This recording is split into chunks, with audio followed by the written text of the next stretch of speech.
आज हमारा finally student दरबार का सेशन नंबर 8 आज यहाँ पे हमारा स्टार्ट होने जा रहा है। टोटल 7 सेशन हम कंप्लीट कर चुके हैं। डेली हम यहाँ पे आधा घंटा पूरी की पूरी फैमिली के साथ यहाँ पर हम कुछ ना कुछ रिवाइज करते हैं और होप्सो जो हमारे सेशन चल रहे हैं।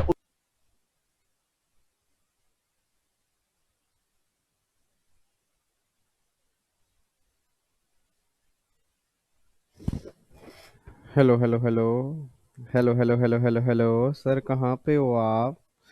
आ गया मैं। हाँ नहीं बताओ रही, आ गया हूँ मैं। ओ माय गॉड, नहीं आया अभी तक? देख लो पक्का ध्यान से। बच्चा कह रहा है आ गए हो आ गए हो आ गए हो। गुड इवनिंग भाई, गुड इवनिंग। की हाल चाल? चलो इस सभी का हाल चाल बढ़िया होना चाहिए। तो आज हमारे फिर स्टूडेंट दरबार का सेशन नंबर 87 आज हम यहाँ पे स्टार्ट करने जा रहे हैं। और आज हमें सैलरी का टेस्ट जो हमारा चल रहा था, जिसमें 10 क्वेश्चन हम कंप्लीट कर चुके थे, उसके अगले 30 क्वेश्चन या 35 क्वेश्चन आज हम यहाँ पे टेस्ट लेंगे। अब मुझे बस ये देखना है कि जितने भी क्वेश्चन आज हम कंप्लीट करेंगे ना, उसमें से full out of full number किसके आते हैं। तो पहले तो ये बताओ मुझे कमेंट बॉक्स में, क्या सारे के सारे जितने बच्चे मेरे सामने बैठे हैं, क्या सभी टेस्ट देने को तैयार हैं?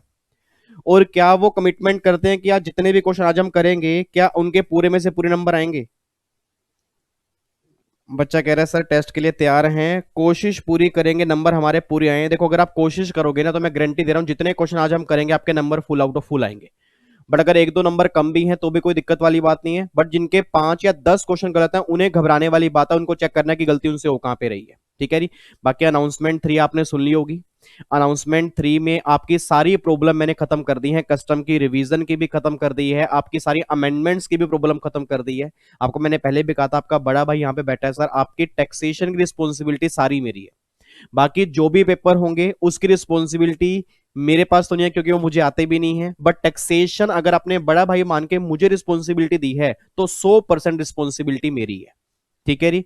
बाकी अनाउंसमेंट 1, अनाउंसमेंट 2, अनाउंसमेंट 3, इन तीनों अनाउंसमेंट को आपने इतना ज्यादा प्यार दिया, थैंक यू सो मच उसके लिए। अनाउंसमेंट 4 मैं 1 अगस्त को करूंगा, वो भी बहुत बड़ी अनाउंसमेंट होगी। उम्मीद करूंगा जिन बच्चों की एक्सपेक्टेशन अभी थोड़ी बहुत बची हुई है ना, वो 4th अनाउंसमेंट के बाद सारी एक्सपेक्टेशन पूरी हो जाएंगी। ठीक है जी। चलो इधर देखो ध्यान से, फिर आज हम टेस्ट लेना स्टार्ट करते हैं। एक बार चेक करते हैं, यहां तक हमने 10 तक तो क्वेश्चन कंप्लीट कर लिए थे। अब क्वेश्चन नंबर 11 से आज हमें यहाँ पे स्टार्ट करना है। तो फटाफट से हाथ में एक कैलकुलेटर ले लो, एक प्लेन पेज ले लो और वहां पे आंसर लिखने स्टार्ट करो। फिर मैं आंसर बताऊंगा, लास्ट में चेक करेंगे कि इन बच्चों के कितने आंसर सही है। आओ जी क्वेश्चन नंबर 11 पर आओ फटाफट से। क्वेश्चन नंबर 11 क्या बोल रहा है? वो कह रहा है what interest rate shall be relevant for computing taxable value of interest on loan granted. अपने आप बोल दो जी। जब सैलरी के चैप्टर में हमने इंटरेस्ट ऑन लोन वाला ट्रीटमेंट किया था, तो मैंने क्या कहा था कि इंटरेस्ट वाला जो होगा वो किस बैंक के बेस पे होगा। मतलब जो भी हम इंटरेस्ट का रेट बेस बनाएंगे, वो कौन सा बैंक होगा? State Bank of India. और स्टेट बैंक ऑफ इंडिया का कौन सा दिन? जिस दिन हमने लोन दिया, जिस दिन एम्प्लॉयर ने लोन दिया, उस दिन का जो रेट होगा वो काउंट करेंगे। या जिस ईयर में लोन दिया उसके ईयर के एंड पे जो होगा वो काउंट करेंगे। या जिस ईयर में लोन दिया उस प्रीवियस ईयर की 1 अप्रैल को रेट क्या होगा वो काउंट करेंगे। बच्चा कह रहे हैं सर 1 अप्रैल को रेट क्या होगा वो काउंट करेंगे। एक बार चेक करना इसमें, rate charge bye reserve bank of India, नहीं ये तो है नहीं। अच्छा, rate charge bye SBI last day, ये ऑप्शन नंबर सी भी नहीं है। रिजर्व बैंक ऑफ इंडिया ये भी नहीं है। Option number B, rate charge by State Bank of India on first day of the relevant previous year. तो इस दिन का जो रेट होगा उसके बेस पे हम चेक करेंगे आपके हाथ में परक्यूजिट कितना आएगा। तो क्वेश्चन नंबर 11 का option number B is the correct answer. अब एक बार चेक करना कि ऑप्शन नंबर बी किन किन बच्चों का सही है। उसके बाद क्वेश्चन नंबर 12 पे आओ जी। Interest shall be calculated on the outstanding balance for each loan as on. अपने आप बोल दो जी। कितना गिरा हुआ क्वेश्चन है कि जब भी हम इंटरेस्ट कैलकुलेट करते हैं सैलरी में, तो हम कैसे कैलकुलेट करते हैं कि मंथ के स्टार्टिंग में जो आउटस्टैंडिंग बैलेंस होता है या मंथ के एंड में? मंथ के एंड में। तो मंथ के एंड में जो भी आउटस्टैंडिंग बैलेंस होगा उसका हम इंटरेस्ट कैलकुलेट करेंगे। तो द फर्स्ट डे गलत है जी। एवरेज बैलेंस गलत है। नन ऑफ द अबव ये भी गलत है। Last day of each month, तो ईच मंथ का जो लास्ट डे होगा उसमें जो उसका आउटस्टैंडिंग बैलेंस होगा उसके बेस पे हम यहाँ पे इंटरेस्ट कैलकुलेट कर लेंगे। उसके बाद क्वेश्चन नंबर 13 देखो जी। When accommodation is provided by employer other than government employer to his employee in a city where population exceed 10 lakh but up to 25 lakh, what amount shall be taxable in the hands of employee? अपने आप बोल दो जी। RFA वाले case में अगर घर employer के खुद का होगा तो 3 केस हमने बनाए थे, या तो पॉपुलेशन 10 लाख तक होगी, या 10 लाख से ऊपर 25 लाख तक होगी, या 25 लाख से ऊपर होगी। अपने आप बोल देना अगर 10 लाख से ऊपर है 25 लाख तक है तो पहले केस में तो 7.5% था, तीसरे केस में 15% था, दूसरे केस में क्या था 10%। तो अपने आप बोल दो पहला केस है, दूसरा केस है, तीसरा केस है। दूसरा केस है क्योंकि 10 लाख से ऊपर है 25 लाख तक है, तो सैलरी का ए बी सी या D, option number B is the correct answer. तो इसका बी हमारा करेक्ट आंसर आ जाएगा। अब मुझे नहीं पता कितने बच्चों का सही है, बट उम्मीद करूंगा अभी तक जो भी हमने क्वेश्चन किए हैं वो सबके सही आ रहे हैं। उसके बाद क्वेश्चन नंबर 14 देख लो जी। Which of the following statement is true for an employee other than government employee. इसमें से कौन सी स्टेटमेंट सच्ची है किस केस में, अगर वो एम्प्लॉय गवर्नमेंट एम्प्लॉय नहीं है उस केस में। पहला कहना चाह रहे हैं अगर पॉपुलेशन 25 लाख से ऊपर है तो सैलरी का 20% आरएफए बनेगा। नहीं जी ये तो गलत है, क्योंकि सैलरी का 20% नहीं बनता 15% बनता है, तो ये 20% है, गलत कह रहा है। अगर 25 लाख से ऊपर है 10% बनेगा, भैया झूठ बोल रहा है।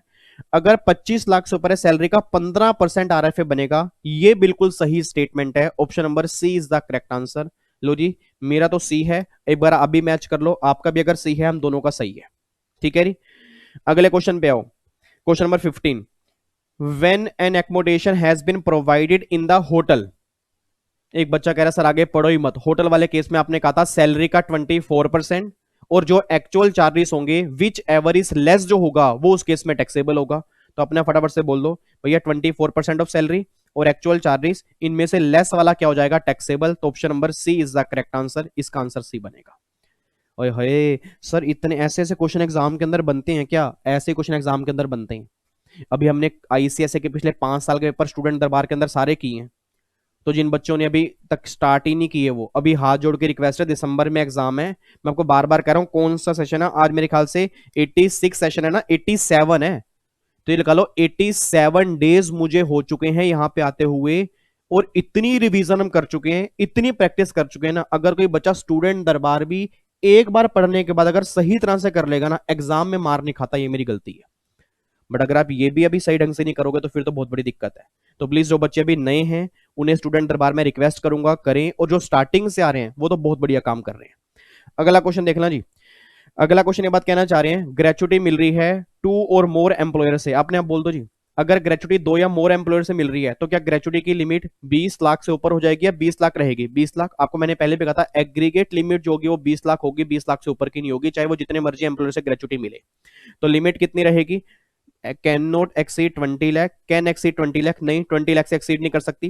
Can not exceed 15 lakh, 15 lakh की तो कोई लिमिट ही नहीं है। Option number B is the correct answer, 20 lakh से ऊपर लिमिट नहीं जा सकती, बस ये पर ध्यान देना। उसके बाद क्वेश्चन नंबर 17, ये हमारा ग्रेचुटी का है, ये प्रैक्टिकल क्वेश्चन है। और ये क्वेश्चन अगर आपको ध्यान आ रहा हो, जो सैटरडे को हमने स्टूडेंट दरबार लिया था डाउट सेशन वाला, उसके अंदर मैंने ये डिस्कस किया था। अब जिन बच्चों ने सैटरडे वाला सेशन अटेंड किया होगा उनको ये 2 मिनट में सोल्व हो जाएगा। जिन्होंने सैटरडे वाला अटेंड नहीं किया मे बी वो या तो गलत करेंगे या उनको सोल्व करने में टाइम लगेगा, बट कोई दिक्कत वाली बात नहीं है, इकट्ठे मिलकर सोल्व करेंगे। अब जो क्वेश्चन पढ़ते हैं, क्वेश्चन ये बात कहना चाह रहा है Ramesh a non government employee, पहली बात तो नॉन गवर्नमेंट एम्प्लॉय है, who is not covered under gratuity act, gratuity act में कवर नहीं है, और उसने 26 साल 8 महीने काम किया और उसको ग्रेचुटी मिली है 6 लाख रुपए, बेसिक सैलरी 5000 है, डीए 3000 है, 60% उठोए वाला, रिटायरमेंट बेनिफिट वाला, कमीशन 1% है, 12 लाख रुपए की टर्नओवर है, बोनस 12,000 रुपए है। कह रहा ग्रेचुटी का टैक्सेबल अमाउंट बता दो कितना आएगा। अब मुझे एक बार सोच समझ के बोलना, याद करो बचपन के दिन में बिल्कुल छोटे छोटे होते थे, जो फेस टू फेस क्लास में आते थे, मेरे ख्याल से जनवरी फरवरी की बात है, बहुत छोटे होते थे उस टाइम जो हमने क्लास में सैलरी का चैप्टर किया था, और सैलरी के चैप्टर के अंदर मैंने कहा था कि अगर गवर्नमेंट एम्प्लॉय होगा सारी ग्रेचुटी एग्जाम्प्ट है, नॉन गवर्नमेंट वाले केस में 2 केस बनाना, या तो ग्रेचुटी में कवर होगा या वो ग्रेचुटी में कवर नहीं होगा। अगर ग्रेचुटी एक्ट में कवर होगा तो least of the following shall be exam, और अगर ग्रेचुटी एक्ट में कवर नहीं होगा तो भी least of the following shall be exam. अब लीस्ट किसमें से? पहला जितनी ग्रेचुटी मिली उसमें से, तो कितनी ग्रेचुटी मिली है? 6 लाख, पहला तो मैंने वो लिख लिया। फिर दूसरा यहां पे लिमिट आपकी आती है 20 लाख रुपए की, और तीसरा यहां पे आता है हाफ मंथ सैलरी।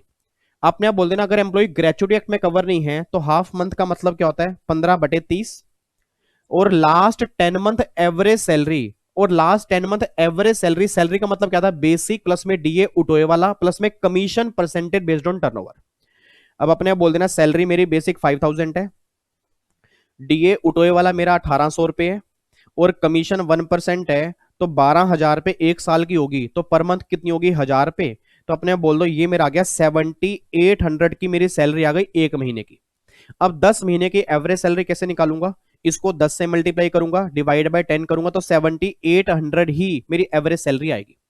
तो 15/30, लास्ट 10 मंथ की एवरेज सैलरी आ गई 7800, मल्टीप्लाई जितने साल आपने कंप्लीट काम किए, कितने साल काम किया, 26।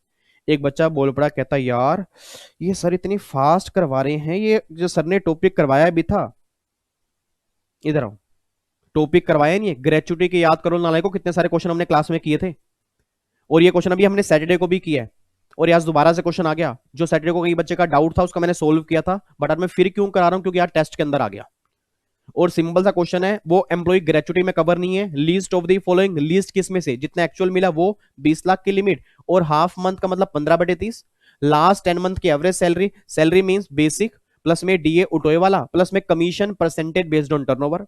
बेसिक सैलरी 5,000, डीए 1800 रुपए, कमीशन पूरे साल की 12,000 रुपए है, तो पर मंथ कितनी आएगी, 1,000 रुपए, 7800 की पर मंथ सैलरी आ गई। अब हमें पर मंथ नहीं लेनी, लास्ट 10 मंथ का एवरेज लेना है, बट अगर लास्ट 10 मंथ का एवरेज भी लेना है तो कैसे निकलेगा, मल्टीप्लाई 10 डिवाइड बाय 10, तो 7800। जितने साल कंप्लीट काम किए, बच्चा कहता है सर और पार्ट भी तो लेते हैं, और पार्ट तब लेते हैं अगर वो ग्रेचुटी एक्ट में कवर होता, बट वो ग्रेचुटी एक्ट में कवर ही नहीं है ना, तो कंप्लीट ईयर लेंगे, तो यहाँ 26 लेंगे। अब एक बार फटाफट चेक करते हैं, 15/30 मल्टीप्लाई 7800 मल्टीप्लाई यहाँ पे 26, तो ये आ गया 1,01,400। अब अपने बोल देना इनमें से लिस्ट क्या आ गया, 1,01,400। ग्रेचुटी मिली कितनी है, 6 लाख रुपए, तो अगर 6 लाख ग्रेचुटी मिली है, तो अगर 6 लाख में से 1,01,400 माइनस कर दूंगा, तो 4,98,600, ये ग्रेचुटी मेरी टैक्सेबल आएगी। Option B is the correct answer. जिन बच्चों ने सैटरडे को सेशन अटेंड किया होगा उन्होंने 2 सेकंड में आंसर बता दिया होगा, ऑप्शन बी। बट जिन्होंने अटेंड नहीं किया, उम्मीद करता हूं समझ में आ गया, अदरवाइज वीडियो खत्म होने के बाद एक बार दोबारा अगर पीछे करके देखोगे तो समझ में आ जाएगा। ठीक है जी, लो जी, अब क्वेश्चन नंबर 18 पे आओ जी। क्वेश्चन नंबर 18 ये बात कहता है, सुमन, सुमन एक एक्ट्रेस है, is employed in XYZ film for a monthly remuneration 3 lakh. Suman एक एक्ट्रेस है, एक फिल्म उसमें काम कर रही है, XYZ फिल्म कंपनी है, उसमें कोई काम कर रही है, और उसको वहां से 3 लाख पर मंथ मिलते हैं। She act in various film produced by various producer. The remuneration for acting in such film is directly paid to XYZ film by different producer. The relationship of employee and employer dash and the employee is chargeable to tax under head dash. आपने अब ये बताओ, मेरे family के जितने बच्चे मेरे सामने बैठे हैं जो सामने सैलरी का टेस्ट दे रहे हैं, मान लो जी मैं डांसर हूं, बच्चा कहता है डांस करके दिखाओ, बर्थडे जब आएगा ना संडे को, तो उस दिन जब मुझे ब्लेसिंग दोगे और बहुत सारा प्यार दोगे, तो उस दिन फिर थोड़ा बहुत डांस करके दिखाऊंगा। बच्चों कहता है ओ माय गॉड सर मुजरा करके दिखाओगे क्या, नालायको इधर देखो ध्यान से, मतलब इस बातों में तो जितना मर्जी करवा लो, मुजरा करके दिखाओगे, डांस करके दिखाओगे, झुमका गिराओगे, झुमका गिरेंगे, ये सारी बातें आपको पता है, ये नहीं आ रहा। लेट्स टेक एन एग्जांपल, मान लो मैं डांसर हूं। अच्छा अब देखो दो चीजें हैं, या तो मैं जगह जगह, मान लो फॉर एग्जांपल आपने बोला सर हमारे घर ना फंक्शन है, आप डांस करके दिखाना, हम आपको 1 लाख रुपए देंगे, मैं कहा ठीक है। किसी ने और बोला मेरे घर फंक्शन है, आपको डांस करके दिखाना, 1 लाख रुपए देंगे, मैं कहा ठीक है। या मैं क्या है, फॉर एग्जांपल आपके कंपनी है, उस कंपनी में काम कर रहा हूं, आप मुझे हर महीने के 3 लाख देते हो, अब जहां पर भी डांस करूंगा ना, वो वाले लोग आपको ही पैसा देंगे, आपने मुझे फिक्स 3 लाख रुपए देने हैं। अब सोच के बोलना, अगर मैं कहीं पर भी जाके डांस कर रहा हूं, वो पेमेंट तो मुझे करेंगे नहीं, पेमेंट करेंगे आपको, आपने मुझे फिक्स 3 लाख रुपए देने हैं, तो क्या मैं आपका एम्प्लॉय बन गया, नहीं बन गया, यस बन गया ना। वही सेम केस यहां पर है, सुमन एक्टिंग कर रही है कई फिल्म्स के अंदर, बट वो फिल्म वाले पैसा दे रहे हैं सुमन का जो मेन प्रोड्यूसर है उसको, और सुमन का प्रोड्यूसर जो है वो उसको पेमेंट फिक्स कर रहा है 3 लाख रुपए, तो यह रिलेशनशिप एम्प्लॉयर एम्प्लॉय का एग्जिस्ट करता है, इनकम सैलरी में टैक्सेबल होगी, ये बात ध्यान दो। तो यहां पे बोल दो जी, रिलेशनशिप एग्जिस्ट करता है और इनकम कहां होगी, सैलरी में taxable. Option C is the correct answer. तो बताओ ये क्वेश्चन आपके एग्जाम के अंदर आ जाते हैं। अगला क्वेश्चन देखो, question number 19, when salary of April 20 की सैलरी रिसीव कर ली है मार्च 20 में, अगले साल, अप्रैल अगले साल आता है ना, फाइनेंशियल ईयर अगले साल आ गया, अप्रैल 20 की सैलरी रिसीव कर ली है मार्च 20 में, मतलब रिसीव पहले है, ड्यू बाद में होगी। उसके बाद फिर वो कहना चाह रहा है अप्रैल 20 सैलरी रिसीव कर लिया मार्च 20 में, has been tax in assessment year 2021, the shall मतलब the shall dash in salary of assessment year 2020 21 22। पता क्या कहना चाह रहे हैं? एक बात मैंने सोच के बोलना, अप्रैल 20 में एक सैलरी ड्यू होनी थी, जो सैलरी मार्च 20 के अंदर मैंने ले ली, और अगर सैलरी मैंने मार्च 20 में ले ली, आपने बोल देना रिसीव अभी है, ड्यू बाद में है, रिसीव बेस पे टैक्सेबल हो गई क्योंकि विच एवर इज अर्लियर। और मैंने क्लास के अंदर भी चिल्ला चिल्ला के कहा था, अगर सैलरी ड्यू बेस पे या रिसीव बेस पे किसी भी बेस पे टैक्सेबल हो चुकी है ना, तो बाद में दोबारा टैक्सेबल मत करना।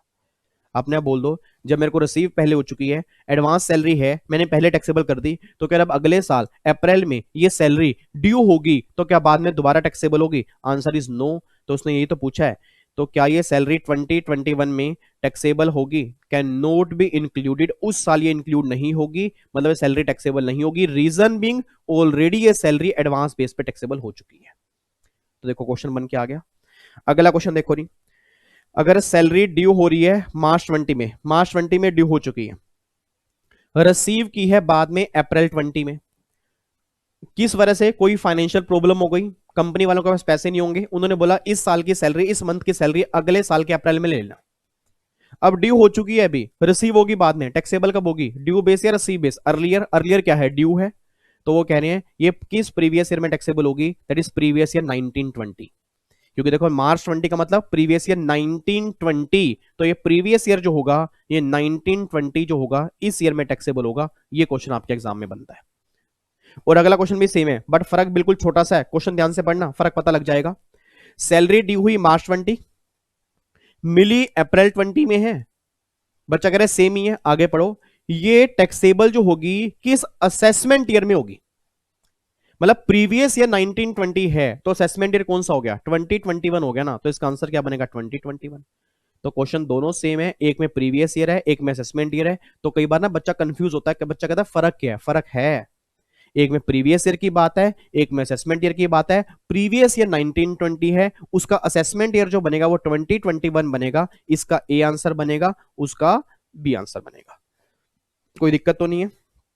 तो अप्रोक्सीमेट 10-11 क्वेश्चन हमारे हो चुके हैं। उम्मीद करूंगा 95% बच्चों के सारे क्वेश्चन सही होंगे। कुछ बच्चों के थोड़ी बहुत गलतियां होंगी और उन्हें समझ में आ रहा होगा गलती हो का रही है, और अगर नहीं आ रहा तो एक बार दोबारा से क्लास पीछे करके देख लेना, खत्म होने के बाद गारंटी दे रहा हूं समझ में आ जाएगा। उसके बाद एक और, every payment by employer to his employee for service rendered would be taxable as. इसका मैं क्या आंसर दूं?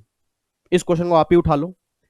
ये क्लास के अंदर कितनी बार लाइन बोली थी कि एम्प्लॉयर एम्प्लॉय को कुछ भी पेमेंट करेगा, एम्प्लॉयर एम्प्लॉय को कोई भी पेमेंट करेगा, एम्प्लॉय के हाथ में क्या बन जाएगा? सैलरी बन जाएगा। तो अपने बोल दो एवरी पेमेंट बाय एम्प्लॉयर, कोई भी पेमेंट जो एम्प्लॉयर एम्प्लॉय को करेगा तो वो क्या बन जाएगा? Salary, income from salary. तो ये आंसर आ गया ऑप्शन ए। आगे देखो जी, सैलरी में क्या इंक्लूड होता है? आपको मैंने पहले बताया कैश और नॉन कैश दोनों चीजें आती हैं जी। कैश को हम अलाउंस बोलते हैं, नॉन कैश को परक्विजिट बोलते हैं।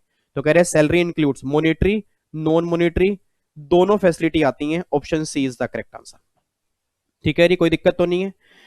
नहीं सर कोई प्रॉब्लम नहीं है, सब कुछ बढ़िया चल रहा है। आगे आओ क्वेश्चन 24 पे। फिर Anand is entitled to get pension 600 per month from a private company. He get 3/5 of pension computed and get 36,000. He did not receive gratuity. उसको ग्रेचुटी साथ में नहीं मिली। टैक्सेबल वैल्यू बता दो कंप्यूटेड पेंशन की, मतलब अनकम्यूट नहीं कह रहा, कंप्लीट टैक्सेबल नहीं कह रहा, जो कह रहा वैल्यू कम्यूट की है ना उसमें से कितनी टैक्सेबल होगी वो बता दो। पहले तुम इतना बताओ 3/5 का मतलब क्या होता है जी? 3/5 का मतलब क्या है? 3/5 का मतलब है 60% पेंशन कम्यूट हो चुकी है। ये तो निकालना आता होगा ना बच्चा, कह रहा कैसे निकाला है? 3/5 मल्टीप्लाई 100, अगर आप ये करोगे तो 60% ही तो आएगा नालायक को। तो 60% पेंशन कम्यूट हो गई है। अब 60% पेंशन कम्यूट करके मिले 36,000। अब अपने आप बोल दो अगर 60% कम्यूट करके 36% मिले तो अगर 100% कम्यूट कर लेते फिर कितना मिलता? तो देखो जी, अगर 36,000 मिले 60% कम्यूट करके तो 100 कम्यूट करने पर कितना मिलता? 36,000 डिवाइड बाय 60 मल्टीप्लाई 100, तो मुझे मिलता 60,000। अब 60,000 मिलता, ग्रेचुटी साथ में नहीं मिली, तो अगर ग्रेचुटी साथ में नहीं मिली तो जितनी पेंशन 100% आई है उसका 1/2 क्या हो जाएगा, एग्जम्प्ट। याद करो 1/3 या 1/2। 1/3 कब होता है, जब ग्रेचुटी मिलती है। 1/2 कब होता है, जब ग्रेचुटी नहीं मिलती। यहाँ ग्रेचुटी नहीं मिली, यहाँ 1/2 होगा। तो अगर 60,000 का 1/2 करूंगा तो 30,000 एग्जम्प्ट है। आपने आप बोल देना कम्यूट मिली कितनी है, 36। एग्जम्प्ट कितने हैं, 30,000। तो 6,000 पे कम्यूट पेंशन क्या हो जाएगी, taxable. Option B is the correct answer. और ये आपके एग्जाम का ही क्वेश्चन है, एग्जीक्यूटिव का ओल्ड सिलेबस के एग्जाम में क्वेश्चन बना था 1 नंबर का एमसीक्यू के अंदर। सेम क्वेश्चन न्यू सिलेबस के अंदर बन सकता है। और है क्या, पेंशन कई बार ना बच्चों को बहुत मुश्किल लगता है, तो मैंने क्लास के अंदर भी कहा था कि कुछ नहीं करना, जितनी पेंशन कम्यूट करो इसको पहले 100% पे ले जाओ।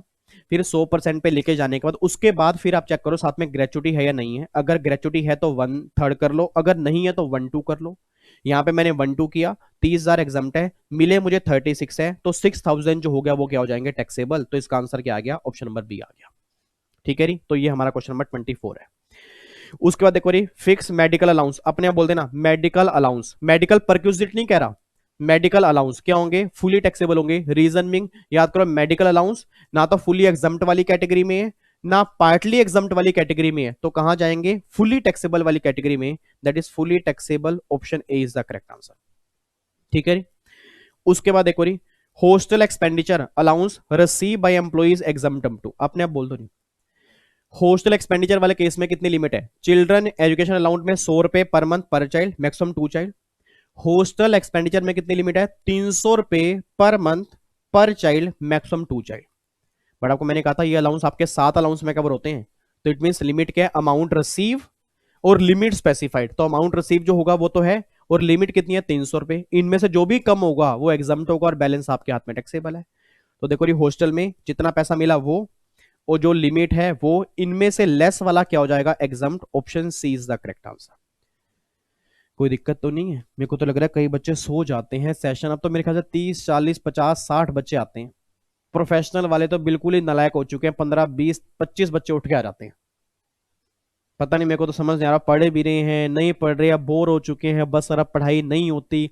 आप भी बैठ जाओ ना आराम से घर में, आप भी क्यों आ जाते हो यहाँ पे, मेरे को तो आपका समझ नहीं आता। आप घर से वेले हो गया मतलब, आपकी कोई फैमिली है या नहीं है। हम तो सारा सारा दिन घूमते फिरते हैं, हम ऐश करते हैं, आप पता नहीं शाम को यहाँ पे डेली आ जाते हो। बंद करो पर आना बना, मत सोचो ऐसा नालायक हो। आपके लिए आता हूँ मैं, आपके प्यार के चक्कर में, हाँ। और आप यहाँ पे नहीं आते, मुझे कई बार दुख होता है, बट ये थोड़ा अच्छा लगता है कि जितने बच्चे आते हैं कम से कम वो तो देख रहे हैं। और इतनी गारंटी दे रहा हूँ सर, अगर आप डेली आधा घंटा लगा रहे हो ना, जब स्टूडेंट दरबार होता है उस दिन आप एग्जाम देख लेना, बाकी बच्चे एक तरफ होंगे, आप एक तरफ होंगे। मैं ये कह रहा हूं 100/100 नंबर की बात नहीं कर रहा, बट इतनी गारंटी है, अगर आपने 40 सोचे होंगे ना, स्टूडेंट दरबार के बाद 60 आएंगे। 60 सोचे होंगे 80 आएंगे, बच्चा कहता मैंने 80 सोचे हैं, तो भैया 85 90 आएंगे। 100 उसके आएंगे जो प्रोविजन बहुत अच्छे से कर रहा है, लिमिट्स बहुत अच्छे से याद कर रहा है, फॉर्म नंबर बहुत अच्छे से याद कर रहा है, जिसने क्वेश्चन की प्रैक्टिस कर कर कर कर कर कर करके सिंगल सिंगल क्वेश्चन ऐसे बिठा लिया अपने अंदर कि सर क्वेश्चन कहीं से बन जाए। और वो कब होगा, जब आपके प्रोविजन अच्छे से होंगे और आप प्रैक्टिस अच्छे से कर रहे हो। तो हर टारगेट अचीवेबल है, बट उसके लिए उतना ही स्ट्रगल करना पड़ता है। ठीक है, आगे देखो फिर अगला question. N assessee receive 75 per month for 3 children as children education allowance, the amount spend by him is 50 per month. तो भैया अमाउंट स्पेंड तो कंसीडर ही नहीं करते ना, क्योंकि चिल्ड्रन वाले केस में लिमिट होती है 100 रुपए पर मंथ पर चाइल्ड, मैक्सिमम 2 चाइल्ड। अब अगर 75 है तो एक बच्चे को 75 मिला, दूसरे को 75 मिला, तीसरे को 75 मिला, तो भैया 2 बच्चे तो एग्जम्प्ट हो गए, क्योंकि 100 रुपए की लिमिट है, मिले 75 है, एग्जम्प्ट हो गए। तीसरा बच्चा हो गया टैक्सेबल, तो उसने मुझसे मांगा क्या है, क्या टैक्सेबल होगा, तीसरा बच्चा पूरा टैक्सेबल। 75 मल्टीप्लाई अगर मैं 12 करूंगा, तो अगर मैं 75 को 12 से मल्टीप्लाई करूंगा तो ये 900 रुपए हो जाएंगे टैक्सेबल। तो ये मेरा आंसर आएगा 900 रुपए। Option C is the correct answer. मैं दोबारा बोल रहा हूं, ये अमाउंट स्पेंड कई बच्चे सोच रहे हैं, मत सोचो, वो तब होता है जब वो 6 अलाउंस में कवर होता है। जो अलाउंस 7 अलाउंस में कवर होते हैं, जिनमें लिमिट होती है, उसमें अमाउंट स्पेंड चेक ही नहीं करते। और 100 रुपए की 2 बच्चों की लिमिट है, यहाँ तो 75 है, ये तो सारे एग्जाम होंगे। तीसरा बच्चा जितना भी है फुली टैक्सेबल है, तो मिले 75, पूरे साल के 900 रुपए क्या हो जाएंगे, टैक्सेबल। तो ये ऑप्शन सी आ गया। ठीक है जी। उसके बाद क्वेश्चन नंबर 28 देखो जी। An assessee who is the blind, मतलब हैंडीकैप, डिसेबल, उसको ट्रांसपोर्ट अलाउंस मिला है। आपको मैंने पहले भी कहा था ट्रांसपोर्ट अलाउंस वैसे फुली टैक्सेबल हो चुका है, बट अगर हैंडीकैप या डिसेबल एम्प्लॉय है उसको 3200 पर मंथ की एग्जम्पशन लिमिट मिल जाती है। तो एक बार चेक करना, 800 गलत, 1600 गलत, तो भैया अमाउंट रिसीव और 3200 per month, whichever is less, option C is the correct answer. Reason being ये एम्प्लॉय डिसेबल और हैंडीकैप वाली कैटेगरी में आ जाएगा। उसके बाद देखो जी, रवि के दो बच्चे हैं, चिल्ड्रन एजुकेशन अलाउंस मिला, एक के लिए 150 और दूसरे के लिए 70। अब आपको ये बताना है टैक्सेबल कितना होगा। तो भैया 70 वाला बच्चा तो पूरा एग्जाम्प्ट हो गया, और यहाँ पे 150 में 100 एग्जाम्प्ट हो गया, तो भैया 50 रुपए टैक्सेबल, तो 50 मल्टीप्लाई 12, 600 रुपए taxable. Option B is the correct answer. एक बच्चा कहता है यार मुझे ना सर ऐसा लग रहा है सर ये क्वेश्चन गलत करा चुके हैं, फटाफट सर को मैसेज करो सर ने गलत करा दिया। मैंने कहा क्या? कहता है 150 और 70 220 बने, दो बच्चों की 100 रुपए की लिमिट है, तो भैया 200 रुपए की तो एग्जाम्प्ट हो गए, तो 200 एग्जाम्प्ट हो गए, तो 20 रुपए टैक्सेबल हुआ ना, 240 रुपए आएगा। यही मुझे पता था कि आप गलती करोगे, और मैंने क्लास में समझा समझा के थक गया था कि 100 रुपए पर मंथ हर बच्चे की अलग अलग लिमिट है, कंबाइन मत कर देना। इट मीन अगर यहां पे बच्चे को 70 मिले तो 70 ही एग्जाम्प्ट होंगे, 30 रुपए जो एडिशनल लिमिट है उसका कुछ नहीं होगा। यहां 150 है तो भैया 100 एग्जाम्प्ट है, 50 रुपए टैक्सेबल, 600 रुपए टैक्सेबल होंगे। गलती से भी आप ये मत बोलना कि वो 30 जो रह गया वो 50 में एडजस्ट कर लूं, ऐसा गवर्नमेंट कहती है नहीं होगा। तो यहां पे 600 रुपए टैक्सेबल आएंगे, option B is the correct answer. ठीक है, आगे देखो जी, salary for the purpose of computation of HRA. आपने बोल दो एचआरए के लिए हम सैलरी क्या लेते हैं जी। एचआरए के लिए हमारी सैलरी बनती है बेसिक सैलरी, प्लस में डीए उटोए वाला, और प्लस में commission percentage based on turnover. तो बताओ जी, बेसिक प्लस डीए ये नहीं है, बेसिक प्लस कमीशन है 6%, बट डीए भी तो आएगा, ये भी नहीं है। बेसिक डीए और रिटायरमेंट बेनिफिट वाला हाँ, और कमीशन फिक्स परसेंटेज वाला हाँ, तो option C is the correct answer. ये सैलरी हम लेते हैं एचआरए के टाइम पर। उसके बाद देखो जी, what is the relevant period for the purpose of section 1013 A. 1013 है किसका? एचआरए। आपने आप बोल दो क्या एचआरए हर केस में पूरे साल का निकालते हैं? क्या हम एचआरए हर केस में पूरे साल का निकालते हैं? नहीं। याद करो एचआरए उतने ही टाइम का निकालते हैं जितने महीने का किराया पे किया हो, या जितने महीने वो किराए के मकान में रहा हो, उतने महीने की ही कैलकुलेशन करते हैं एचआरए और आरएफए, अगर आपको ध्यान आता हो। अब यहां पे देखो जी, वो कह रहे हैं period starting first day of previous year, नहीं। Period starting first day of month of previous year, नहीं। Period during which said accommodation was occupied by the assessee during the previous year. मतलब जितने टाइम के लिए वो accommodation occupy की गई है उतने महीने की ही कैलकुलेशन होगी। Option C is the correct answer, ये आपका निकल के आएगा। ठीक है, उसके बाद जी, which of the following is a specified employee. अब ये क्वेश्चन नॉर्मली ना खत्म हो चुका है, बेकार हो चुका है, वैसे आपके एग्जाम में आने के चांसेस बहुत कम है। होता क्या है कि कुछ अलाउंस और परक्यूजिट जो होते हैं ना, वो कुछ स्पेसिफाइड एम्प्लॉय के हाथ में टैक्सेबल होते हैं, कुछ नॉन स्पेसिफाइड एम्प्लॉय के हाथ में टैक्सेबल होते हैं। बट प्रैक्टिकली अब अगर आप डेफिनेशन को पढ़ोगे ना, तो आज इंडिया में जो भी एम्प्लॉय है ऑलमोस्ट स्पेसिफाइड ही है। तो कभी आपको ये कंसीडर नहीं करना स्पेसिफाइड नॉन स्पेसिफाइड, बट लो में कॉन्सेप्ट है। आपको मैं थोड़ी जानकारी के लिए बता दूं, सैलरी के चैप्टर में स्पेसिफाइड एम्प्लॉय वो होता है या तो वो कंपनी का डायरेक्टर हो, या उसका उस कंपनी में 20% या उससे ऊपर वोटिंग पावर हो, या उसकी सैलरी पूरे साल की 50,000 से ऊपर हो। आपने आप बोल देना क्या आज छोटे से छोटा छोटू भी पकड़ के लेके आऊंगा ना सर, महीने के 5,000 मांग लेता है, और अगर महीने के 5,000 मांग लेता है तो 60,000 रुपए साल के तो उसके हो गए। तो हर स्पेसिफाइड एम्प्लॉय में तो वो भी कवर हो गया। तो इसलिए मैं कहता हूं कि नॉर्मली डेफिनेशन किसी काम की नहीं, बट एक बार आपके एग्जाम में पहले बहुत क्वेश्चन बन चुका था। तो मैं दोबारा बोल रहा हूं, स्पेसिफाइड एम्प्लॉय या तो वो कंपनी का डायरेक्टर है, या उसका उस कंपनी में 20% या उससे ऊपर वोटिंग पावर है, या उसकी पूरे साल की सैलरी 50,000 से ऊपर है। देखो यहां पे क्या, डायरेक्टर 20% और मोर वोटिंग पावर और सैलरी 50,000 से ऊपर है, तो ऑल ऑफ द अबव इनमें से कहीं पर भी कवर होगा, ये सारे एम्प्लॉय क्या बन जाएंगे? स्पेसिफाइड। तो मे भी आपको ये गलती हो सकती है, बट मैं क्लियर कर रहा हूं, इसका option D is the correct answer. इसको छोड़ के बाकी तो कम से कम आपके सारे सही होने चाहिए। आगे आओ जी, interest on loan shall not be taxable in which case. Interest on loan इनमें से किस केस में टैक्सेबल नहीं होगा? बताओ रे फटाफट से। या तो लोन आपका 20,000 रुपए तक का हो, loan is provided for the loan on the first day of the month does not exceed 20,000। First day नहीं, यहां पे आएगा लास्ट डे, क्योंकि मैंने कहा था ना लास्ट डे को चेक करते हैं आउटस्टैंडिंग बैलेंस कितना, तो फर्स्ट डे नहीं लास्ट डे। तो भैया इस केस में तो टैक्सेबल हो सकता है।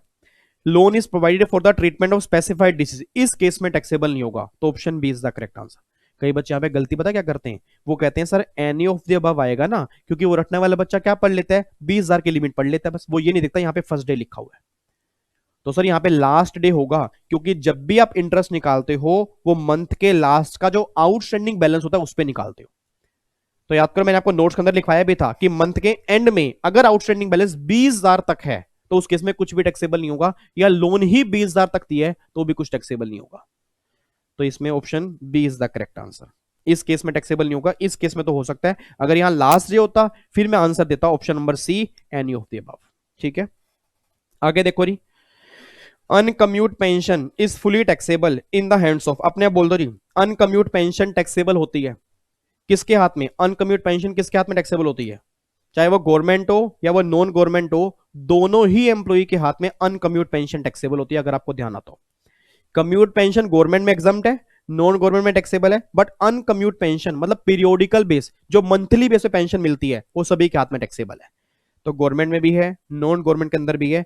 Option C is the correct answer, ये हमारा आंसर आएगा। आगे देखो जी, रोहित एक गवर्नमेंट एम्प्लॉय है, रिटायर हुआ 1 दिसंबर को, 20 साल 10 महीने काम किया, सैलरी है, डीए है, कमीशन है और लीव मिली है 480 दिन की, 30 दिन की आपको हर साल मिलती हैं। वो कह रहे हैं कितना टैक्सेबल होगा, इसका आंसर नील आएगा। बच्चा कह रहा है नील क्यों आएगा सर, ये तो आपने कैलकुलेशन करवाई थी ना, तो अपने सैटरडे को भी क्वेश्चन करवाया था। क्वेश्चन ध्यान से पढ़ा आपने, इधर देखो ध्यान से क्या लिखा है, गवर्नमेंट एम्प्लॉय। अगर ये नॉन गवर्नमेंट होता फिर कैलकुलेशन करता। लीव इन कैशमेंट वाले केस में अगर गवर्नमेंट एम्प्लॉय है, जितना लीव इन कैशमेंट मिलेगा फुली एग्जाम्प्ट होता है, तो अगर फुली एग्जाम्प्ट है तो टैक्सेबल तो आएगा नहीं ना। तो क्वेश्चन बहुत ध्यान से पढ़ना, एग्जाम में आपको ये कंफ्यूजन होगी। अगर यहां नॉन गवर्नमेंट लिखा होता फिर मैं कैलकुलेशन करता, गवर्नमेंट की वजह से आंसर क्या बन जाएगा, nil. Option A is the correct answer. आगे देखो री, what is the maximum exemption allowed under section 1010C in case of compensation receive on voluntary retirement. आपने आप बोल देना वीआरएस की लिमिट कितनी है मैक्सिमम, सेक्शन 1010C में जो वीआरएस है उसकी लिमिट कितनी है, 5 लाख रुपए की लिमिट है, तो option number D is the correct answer. आगे देखो जी, लीव इन कैशमेंट की लिमिट कितनी है, लीव इन कैशमेंट की लिमिट कितनी होती है, 3 लाख, तो इसका आंसर बनेगा ऑप्शन बी, ये 3 लाख रुपए इसका आंसर आएगा। बताओ कितने गिरे गिरे क्वेश्चन आ रहे हैं। आगे देखो, Swati is an employee in private company, Swati employee है प्राइवेट कंपनी में, क्वेश्चन बहुत ध्यान से पढ़ना, प्राइवेट कंपनी में।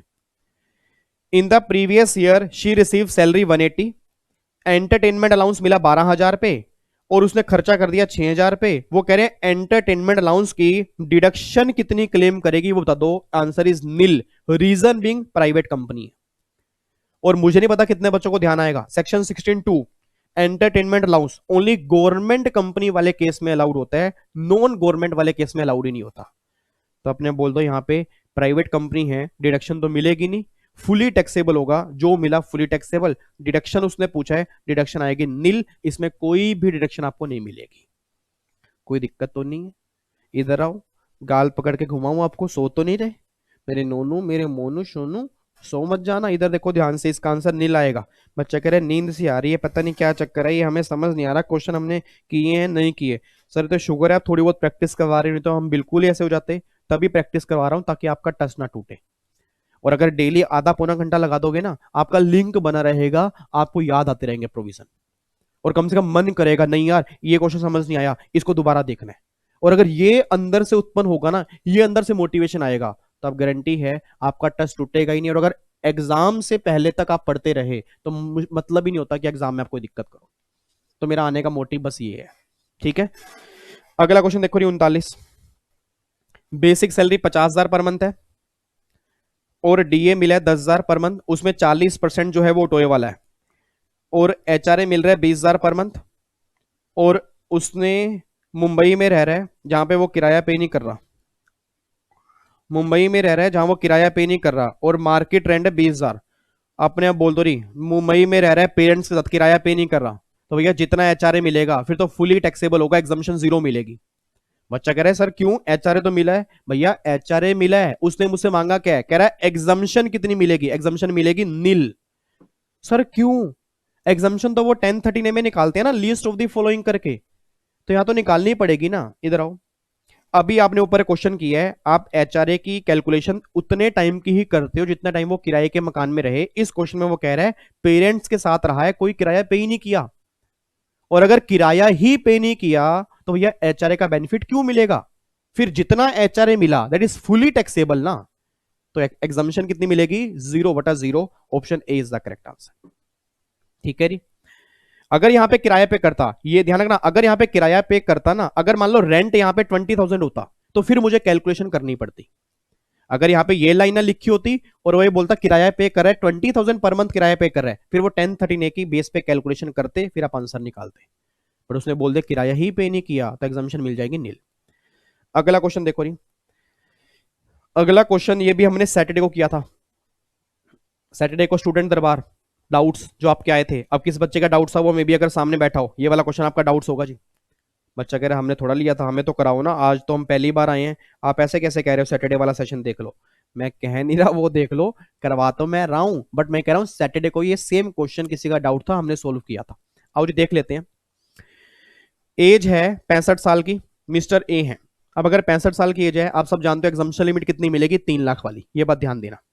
ग्रोस सैलरी 8,80,000 है, अदर सोर्स की इनकम 60,000 है, पीपीएफ में कॉन्ट्रीब्यूशन 70,000 पे है, वो कह टैक्स लाइबिलिटी निकाल दो एक ही। पहले तो बताओ अगर ग्रोस सैलरी 8,80,000 है तो टैक्सेबल सैलरी कितनी आएगी? क्योंकि टैक्सेबल सैलरी पे तो टैक्स लगेगा ना, ये तो ग्रोस सैलरी है। बच्चा कह रहा है यही तो टैक्सेबल सैलरी बनेगी, स्टैंडर्ड डिडक्शन कहां गई?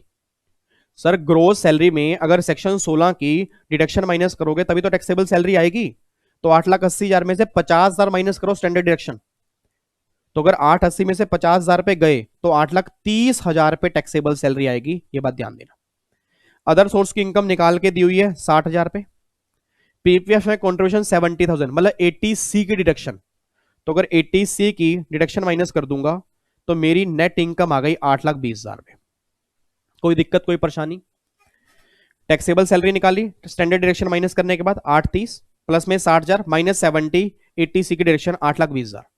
अब इस 820 पे टैक्स निकाल दो। 820 पे टैक्स कैसे निकालोगे? 5 लाख से ऊपर कितने हैं? 3,20,000। बोलो नोनू बोलो फटाफट से, 820 है तो 5 लाख से ऊपर कितना? 3,20,000 ना, 320 का 20% 64,000। अब रह गए 5 लाख जिसमें 3 लाख तो एग्जम्प्ट है और 20,000 का 5%, तो यहां पे आएगा 10,000। सॉरी 2 लाख का 10%, 2 लाख का 5% कितना आएगा? 10,000। बच्चा कह रहा है एक बार दोबारा से, 8,20,000 पे टैक्स निकालना है।